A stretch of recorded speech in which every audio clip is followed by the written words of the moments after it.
Magandang araw at magandang gabi sa lahat ng nanonood at nakikinig sa Ikwento Mo kay Manay J. Ito po ay hango sa sulat na padala ng ating mga letter senders base sa kanilang karanasan sa totoong buhay. Itatago po natin ang kanilang tunay na pangalan para maprotektahan ang kanilang personal na impormasyon. Dear Manay J, makulimlim na araw sa lahat ng nanonood at nakikinig kay Manay J. Tawagin mo na lang po ako sa pangalang Daisy. 5 po kaming magkakapatid at ako po ang panganay na anak. Mahirap ang maging isang mahirap. Dahil sa kahirapan, ako po ay natutong magluto, maglinis at maglaba bago ako pumasok sa school. Para na rin matulungan ko ang aking magulang habang ang nanay ko nagluluto, naglalako ng kakanin at ulam. Ang tatay ko naman namamasukan sa palaisdaan ng kanyang kaibigan. Alam ko po nahirapan sila at sa sobrang pagod, nakakatulog minsan bago kumain. Bilang isang anak, naramdaman ko ang kanilang dinadaanan. Kahit nahihirapan sila, hindi namin naririnig na nag-aaway sila o nagrereklamo.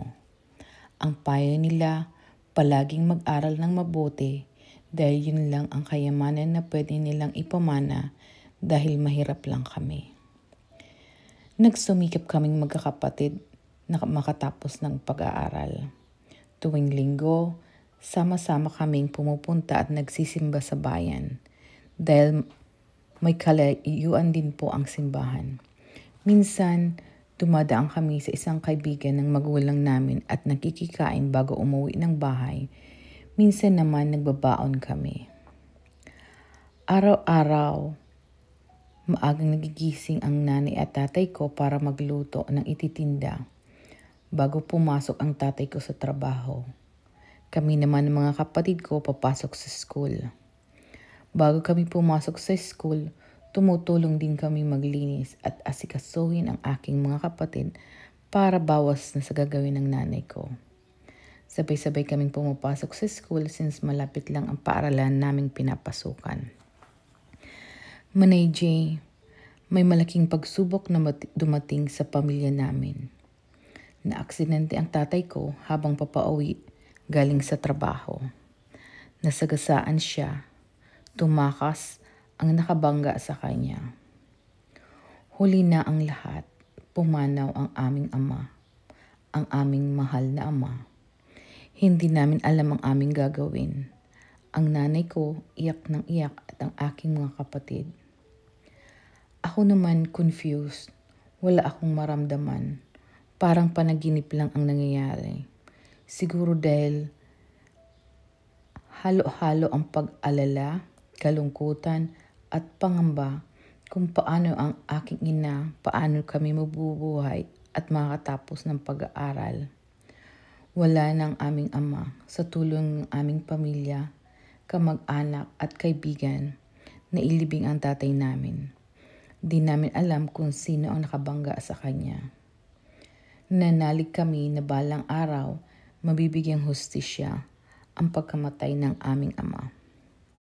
Makikita ko na nakatulala ang aming ina. Wala siyang ganang kumain at biglang-biglang iiyak siya.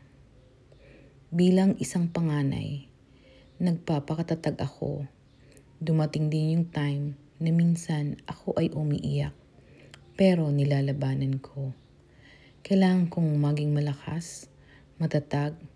Mayroon akong inang kailangan ng tulungan at mga kapatid na kailangang tulungan at palakihin.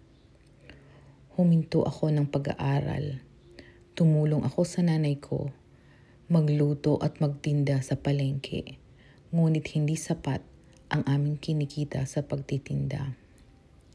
Manay J, nagpaalam ako sa aking ina. Naluluwas ng Maynila para pumasok ng isang katulong para makatulong sa gastusin ng aking pamilya. Napakahirap ang maging isang panganay na sa murang isipan, ako'y may malaking responsibilidad sa aking pamilya. Dasal sa Panginoon na lamang ang aking sandalan para makayanan lahat ng pagsubok. Sana malampasan namin ang mga pagsubok na ito.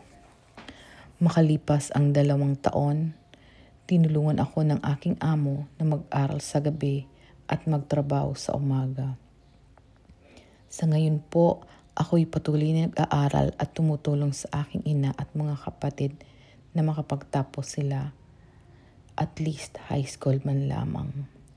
Hanggang ngayon po, hindi pa rin nahuli ang nakasagasa sa aking ama. Miss na namin ang ama at tatay, lalo na sa bawat linggo na dumaraan, naalala namin na magkakasama kami magsimba. Napakaswerte ng mga anak na may tatay pa. Ipagpasalamat ninyo na kasama nyo o buhay pa ang tatay nyo dahil napakahirap ang walang ama. Manay J, hanggang dito na lamang ang aking kwento ng buhay. Habang sinusulat ko kwentong ito, hindi ko mapigil ang aking luha. Namiss kong sobra ang aking ama. Happy Father's Day sa lahat ng mga ama at nagsisilbing ama ng tahanan. Ang lubos na gumagalang, Daisy.